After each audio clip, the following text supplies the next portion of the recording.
comme je l'avais annoncé, pour parler de la révision technique de la Constitution. Et nous avons sur place le directeur général de l'École nationale de formation judiciaire, Senoussi Mohamed Ali. Une fois de plus, bonsoir. Bonsoir, M. Bello. Bonsoir aux téléspectateurs. La révision technique de la Constitution fait débat et puisque vous êtes là, comme première question, dites-nous, c'est quoi d'abord une réforme technique et pourquoi certaines personnes soutiennent qu'il n'en est pas une? Vous parlez un peu de l'ébullition du contexte politique. C'est tout à fait normal parce que la Constitution étant la loi fondamentale de la République, toute modification doit conduire à des débats de cette nature.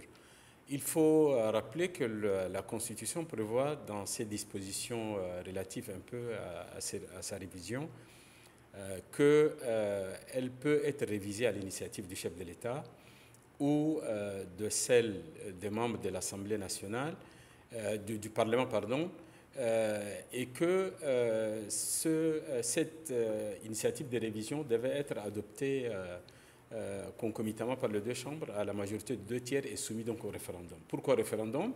C'est pour respecter le parallélisme des formes, d'autant plus que la Constitution a été adoptée par référendum, donc il était question de le faire et adopter également toute révision par référendum. Ça, c'est la règle générale. En revanche, la même Constitution prévoit ce qu'on appelle la révision technique. La révision technique qui s'oppose donc à une refonte de la Constitution, qui s'oppose un peu à ça. Donc c'est une révision qui ne bouscule pas trop l'ordre constitutionnel. Cette révision peut être faite donc par une majorité de 3/5 du Congrès, c'est-à-dire de 2 chambres réunies, et qui peuvent valablement adopter.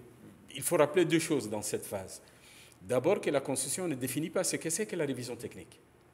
Simplement qu'on peut constater que toute modification qui, par nature, ne change pas de manière substantielle la Constitution peut être considérée comme technique. Par exemple, si on supprimerait, par exemple, une chambre ou on change la nature du régime politique d'un régime semi-présidentiel vers le régime parlementaire, etc. Donc ça peut être considéré, ou quand on touche le pluralisme politique, ça, ce n'est même pas touchable en réalité, conformément aux dispositions de l'article 283. Mais si la modification n'est pas substantielle, elle est donc considérée technique. Alors le débat politique puisse être porté sur ces questions est tout à fait naturel. Mais en définitive, en cas de problème, je crois, le Conseil constitutionnel est là pour y statuer en la matière. Certains acteurs politiques ont l'initiative donc de porter cette affaire devant le Conseil constitutionnel qui peut apprécier cela. Mais en réalité, à première vue, les différentes modifications apportées ne semblent pas être substantielles, mais on le verra tout à l'heure lors de notre débat. Et quelles sont les différentes modifications qui seront apportées? Les différentes modifications sont des différents ordres en fait. Vous me posez une question qui emporte pratiquement toutes les... parmi les modifications proposées, l'une des plus importantes consiste à, par exemple, laquelle a été soulevée la première dans les débats publics, c'était le rôle du chef de l'État dans un parti. Et donc, c'est l'alinéa 2 de l'article 77 qui dit que la fonction de chef de l'État est incompatible avec toute activité au sein d'un parti politique, d'un groupe de partis politiques ou d'un syndicat. Alors, après les élections présidentielles, le parti MPS donc, a désigné le chef de l'État comme président d'honneur. Et donc, le parti a estimé dans cette analyse que occuper un poste de président d'honneur ne pourrait pas être considéré comme une fonction active au sein d'un parti. Et donc, il n'y avait pas incompatibilité à la matière. Malgré cela, je crois, pour éviter toute susceptibilité par rapport à la Constitution, donc il a été procédé donc dans les différentes initiatives en cours de permettre au chef de l'État d'occuper carrément un poste actif au sein de son parti, à l'effet de lui permettre donc de conduire lui-même un peu les activités. Mais en réalité, on constate aussi que le chef de l'État intervient très peu. D'abord, les différents leviers de son intervention consistent à procéder à certaines nominations et à assister aux différents congrès et sûrement à donner les grandes orientations.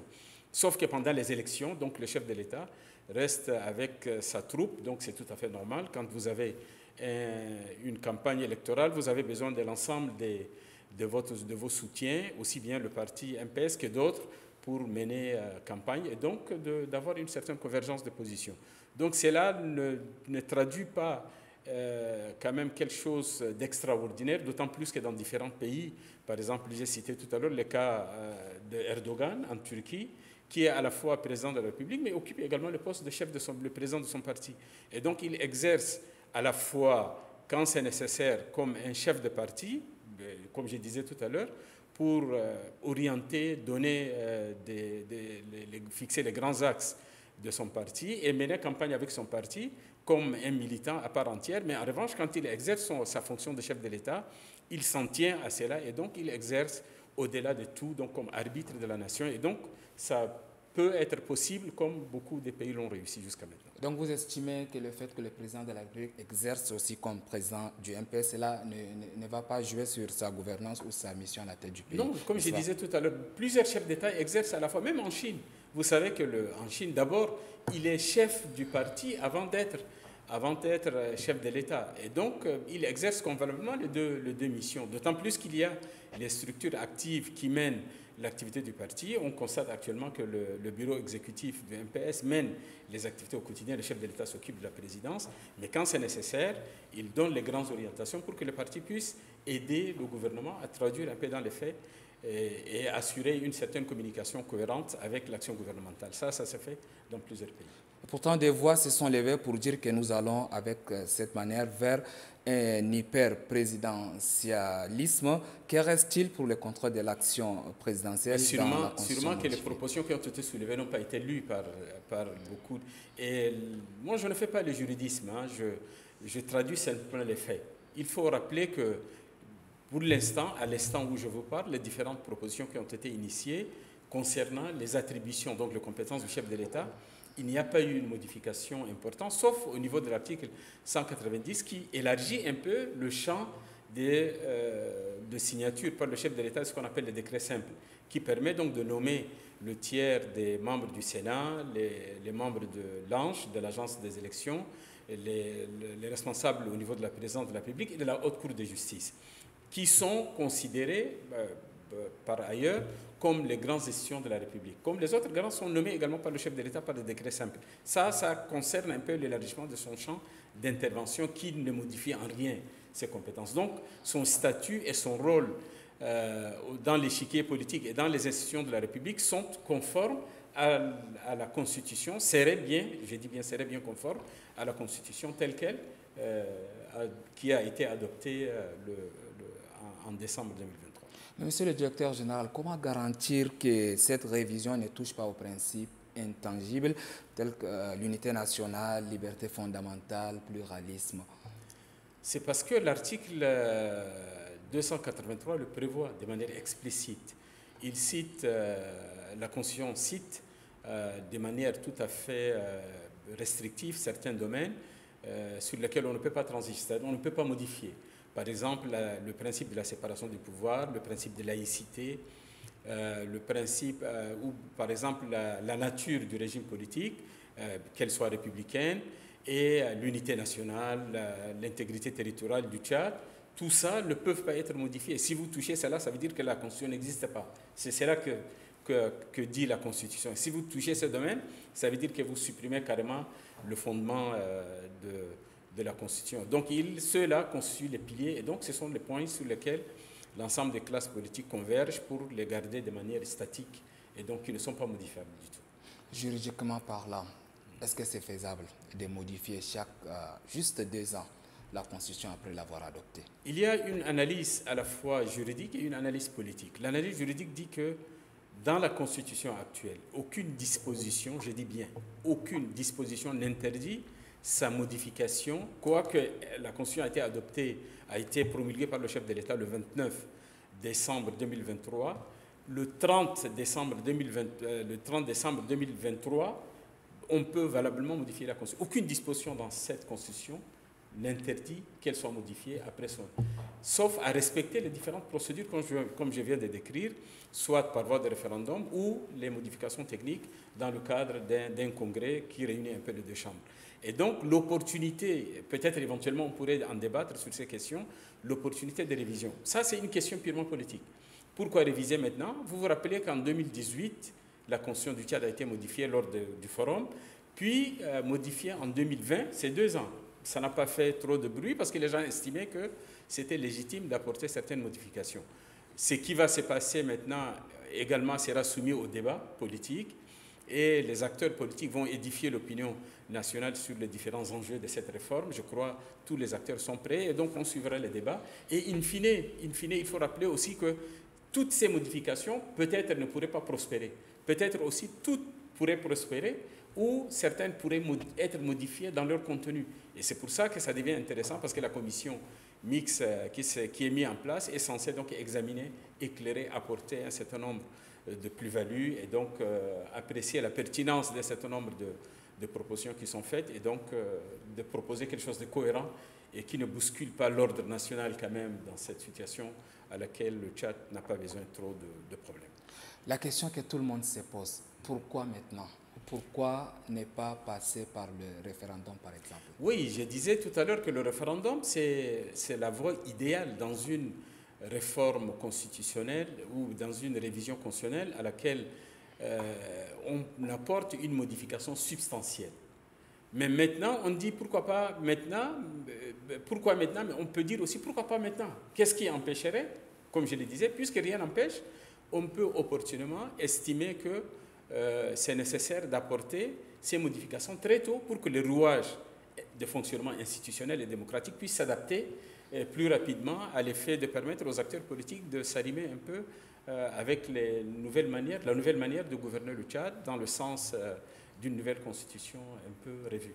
Monsieur le directeur général, cette réforme introduit également la notion de vice-premier ministre. Qu'est-ce que cela peut apporter? Oui, la fonction de vice-premier ministre, ce n'est pas nouveau aussi. Plusieurs pays adoptent le poste de même deux vice-premiers ministres en plusieurs. Si vous voyez les différentes constitutions, ça fonctionne comme ça. Et donc, ça permet simplement, je crois, ça a 2 objectifs essentiels. Le premier, c'est d'alléger la fonction du Premier ministre, lui permettant donc d'avoir plus de temps à ne pas être quelquefois sur le terrain, parce qu'il doit être sur le terrain, comme l'a dit le chef de l'État, mais il ne peut pas se disperser. Il y a plusieurs choses à faire, il ne peut pas se déplacer partout.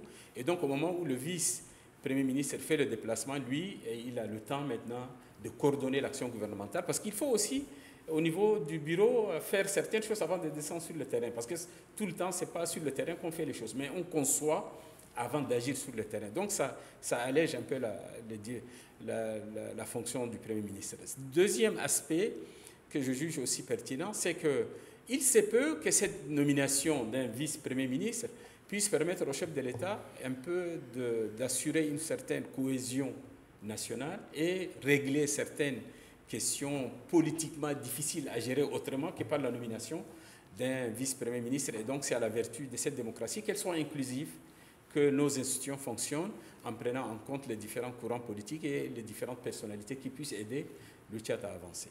Et qu'est-ce qu'il faut faire pour que cette réforme ne crée pas de problèmes dans notre pays? En fait, pour qu'elle ne crée pas de problèmes, je crois qu'il faut prendre de la hauteur. Je veux dire que, vous savez que dans une démocratie, la majorité a toujours son dernier mot, le dernier mot. C'est-à-dire une mécanique démocratique permet donc à la majorité de décider malgré les différentes positions des minorités. Mais en l'état actuel des choses, après la mise en place de la commission mixte, je crois que le gouvernement, aussi bien les responsables de la haute autorité, doivent instruire quand même, ça c'est mon point de vue personnel, quand même des consultations politiques pour voir un peu avec les minorités qui contestent a priori, sans en débattre sur le fond, pour voir quels sont les compromis minimaux qu'on peut obtenir pour éviter un peu de problèmes de cohésion politique dans notre pays. Mais en définitive, ça semble être obligatoire même que de mener ces différentes consultations avant d'aller vers les différentes réformes qui forcément doivent aboutir tel que ça a été conçu au départ. Monsieur le directeur général, merci d'avoir répondu à notre invitation. Merci à vous. Je rappelle que nous avons reçu sur ce plateau le directeur général de l'École nationale des formations judiciaires, Sanoussi Mohamed Ali. Avec lui, nous avons parlé de la révision technique de la Constitution.